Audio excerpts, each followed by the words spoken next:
네, 우리는 지난번 영상에서 부모 컴포넌트의 값을 자식 컴포넌트가 받아서 사용할 수 있는 props에 대해서 배웠습니다.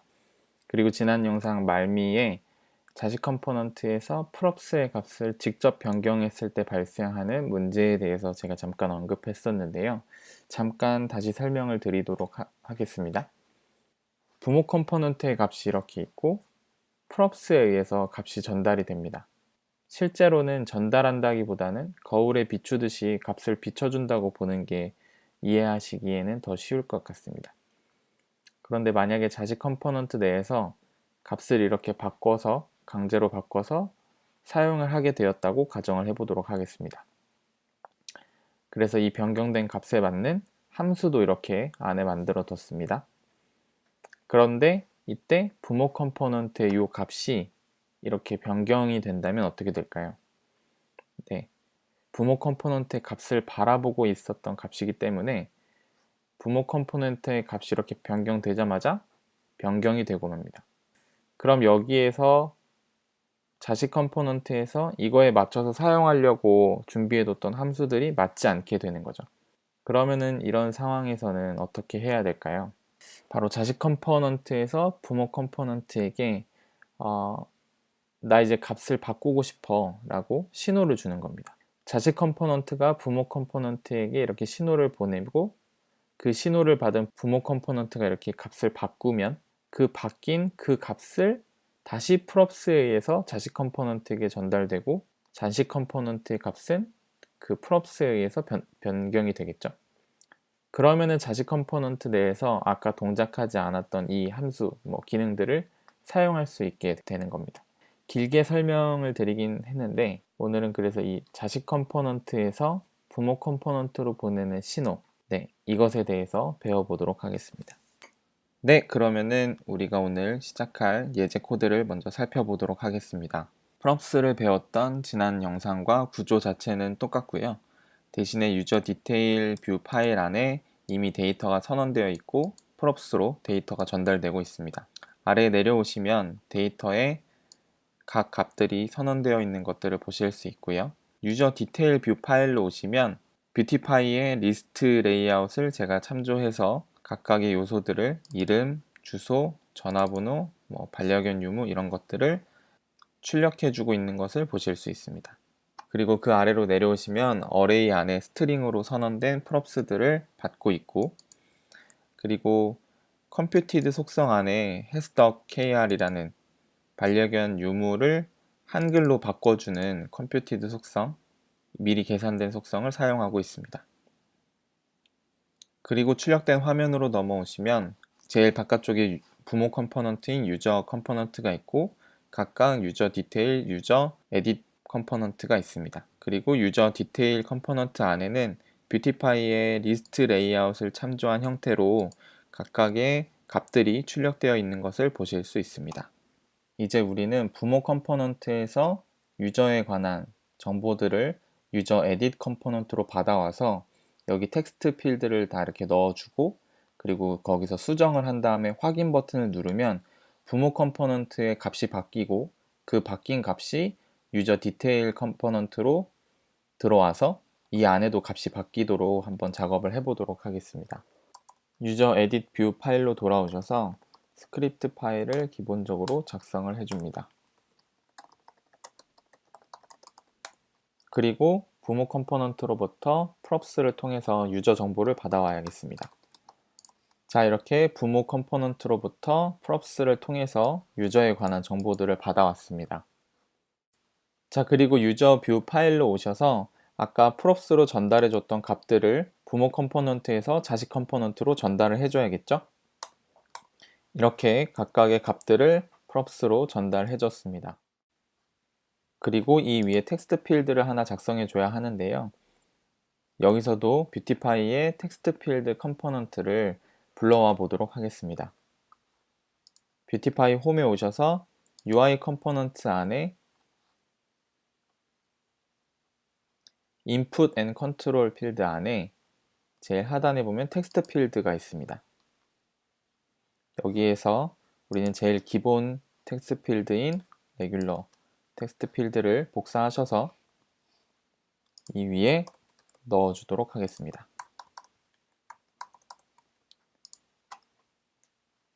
자, 그리고 나서 간단하게 수정을 한다면 V 모델로 한번 연결을 해 보도록 하겠습니다. 그리고 나서 다시 화면으로 오시면 props로 받아왔던 네임 값이 텍스트 필드에 잘 적용된 것을 보실 수 있습니다. 이 안에서 이 값을 변경하면 어떤 일이 일어나는지 한번 보도록 하겠습니다.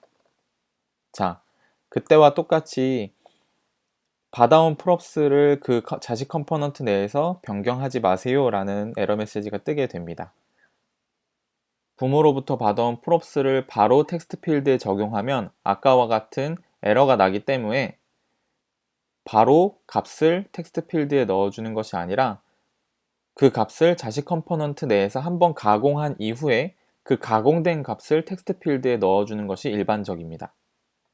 가공하는 방법에는 여러 가지가 있을 수 있겠습니다만 여기서는 자식 컴포넌트 내에 새로운 유저라는 오브젝트를 하나 만들어주고 created를 사용해서 받아온 props를 이 컴포넌트가 생성될 때 유저 에딧 컴포넌트 내에 있는 유저 오브젝트에 그 값들을 넣어 주어서 사용해 보도록 하겠습니다. 먼저 데이터를 하나 선언해 주시고 데이터 안에 유저라는 오브젝트를 하나 생성해 주도록 하겠습니다. 그리고 created를 사용해서 props가 넘어왔을 때, 즉 이 컴포넌트가 생성될 때 props에 있는 값들을 이 유저 오브젝트 안으로 넣어 주도록 하겠습니다. 네, 이렇게 값을 넣어줬습니다. 즉, 이 컴포넌트가 생성될 때 props로 넘어왔던 값들을 자식 컴포넌트인 유저 에딧 컴포넌트 내에 유저 오브젝트 안에 이 값들을 다시 할당해주는 방법을 사용했습니다. 이제 새롭게 할당된 유저라는 값을 이 텍스트 필드에서 사용을 해야겠죠? 그리고 여기 date가 아니라 데이터죠. 네. 이런 실수를 종종 합니다. 네. 데이터 안에 있는 유저 오브젝트의 네임을 바라보도록 바인딩 시켜줬습니다. 이 텍스트 필드 안에요. 그리고 나서 결과 페이지로 오고 나서 이 안에 있는 값들을 한번 변경해 보겠습니다. 자, 에러 메시지가 전혀 나오지 않죠? 자, 다시 한번 프로세스를 설명드리면 부모 컴포넌트 내에서 자식 컴포넌트로 props를 통해서 name이라는 값을 전달해 줬습니다. 이 name을 자식 컴포넌트 내에서는 자기의 데이터인 유저라는 오브젝트 내에 집어넣었고 그 집어넣은 user.name이라는 값을 이 텍스트 필드에 연결을 해놨습니다. 그래서 여기에선 아무리 변경을 해도 이 자식 컴포넌트 내에 있는 유저 오브젝트의 값이기 때문에 에러 메시지가 출력되지 않는 겁니다. 다시 에디터로 돌아오셔서 user.name 값을 텍스트 필드에 연결해 준 것과 마찬가지로 어드레스와 폰도 연결을 해줬습니다. 이렇게 세 개를 제가 만들어 줬고 라벨은 한글로 이름, 주소, 전화번호 이렇게 적어 줬습니다. 그리고 한 가지 적지 않은 것이 있죠. 뭐냐면은 반려견 유무. 네, this has dog을 this user has dog으로 넣어줬던 이 값을 만들어 줘야 하는데요. true, false에 해당하는 것은 우리가 라디오 버튼을 통해서 적용을 많이 하죠. 그래서 이번에는 뷰티파이의 라디오 컴포넌트를 한번 가져와 보도록 하겠습니다.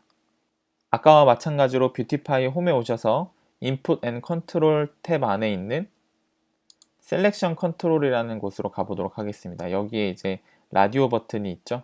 라디오 버튼도 보시면 이렇게 소스 코드를 복사하실 수 있습니다. 라디오 그룹을 전체를 복사를 하셔서 이 아래에 붙여 넣었습니다.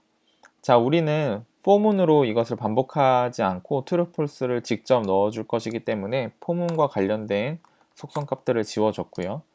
그리고 라벨도 첫 번째는 반려견 있음 이렇게 넣어주고 텍스트만 넣을 것이기 때문에 굳이 이게 이렇게 똔똔이 들어갈 필요가 없을 것 같고요.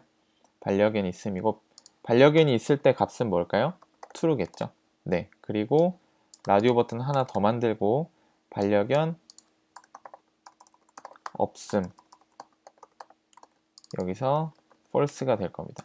그리고 이것들을 전체를 묶고 있는 vRadio 그룹이라는 태그에 v 모델에 여기에 뭐가 연결돼야 될까요?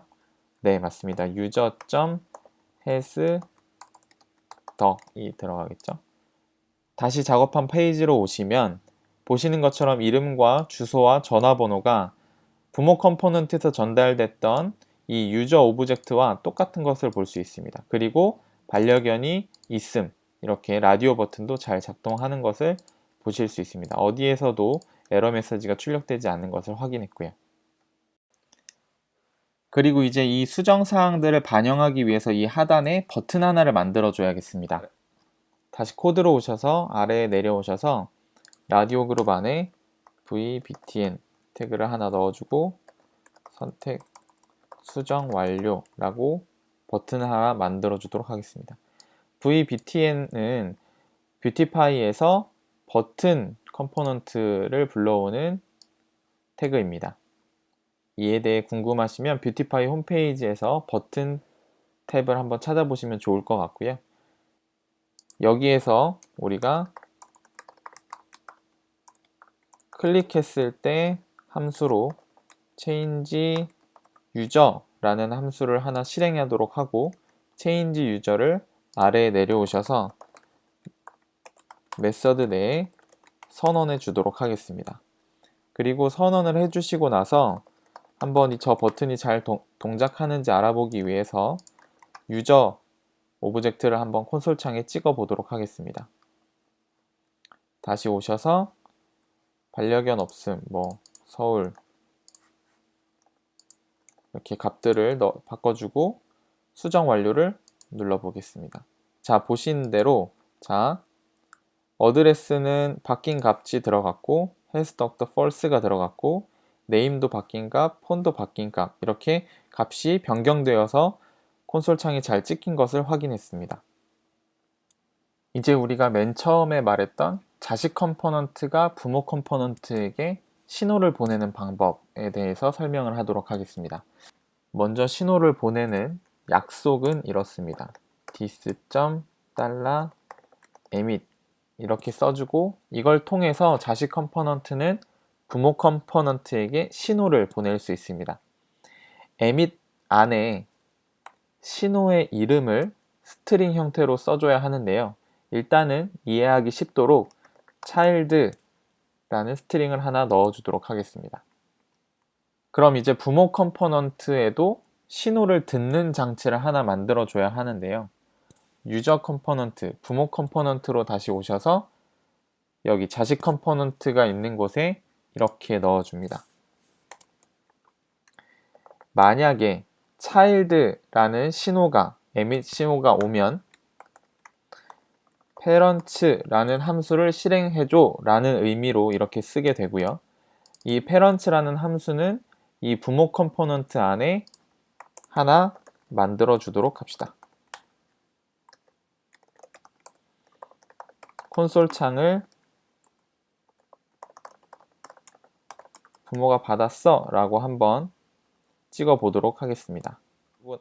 그리고 나서 다시 화면으로 오셔서 버튼을 눌러 보시면 자, 여기 콘솔 창 보이시나요? 부모가 받았어 라고 콘솔 창이 찍히는 걸 확인할 수 있습니다. 즉, 자식 컴포넌트에서 child라는 신호를 보내면 부모 컴포넌트에서 child라는 신호를 받아서 parents라는 함수를 실행해서 부모가 받았어 라는 콘솔 로그가 찍힌 것을 확인하실 수 있습니다.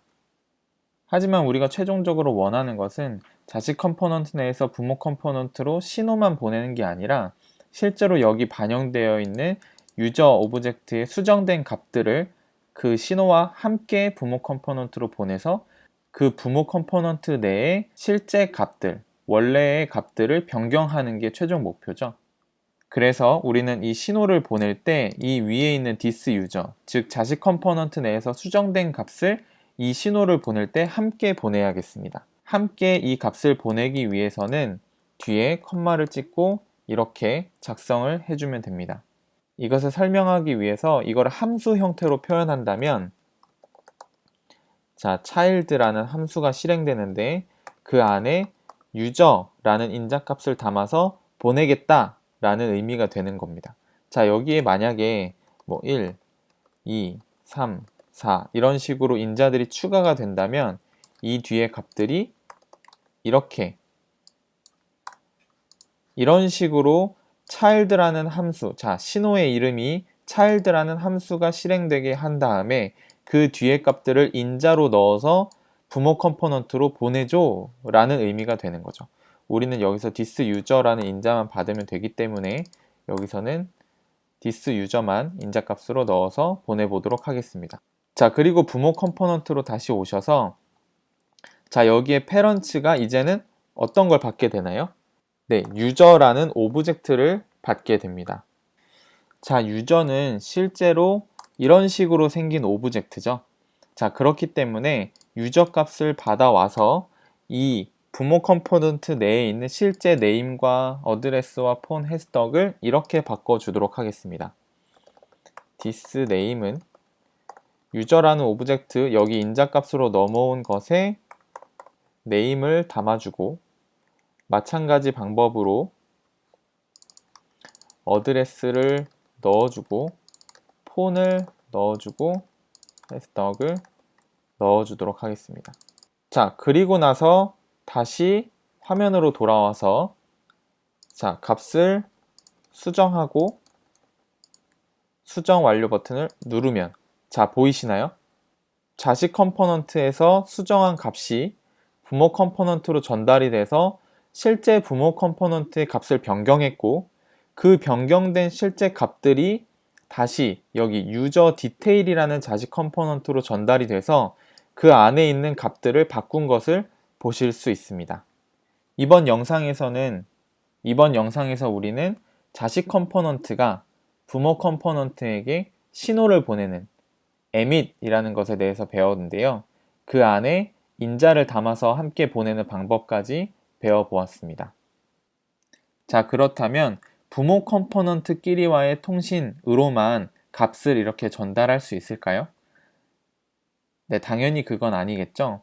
우리는 다음 영상을 통해서는 형제 컴포넌트, 즉 유저 디테일 컴포넌트와 유저 에딧 컴포넌트 간의 통신 방법에 대해서 배워보도록 하겠습니다.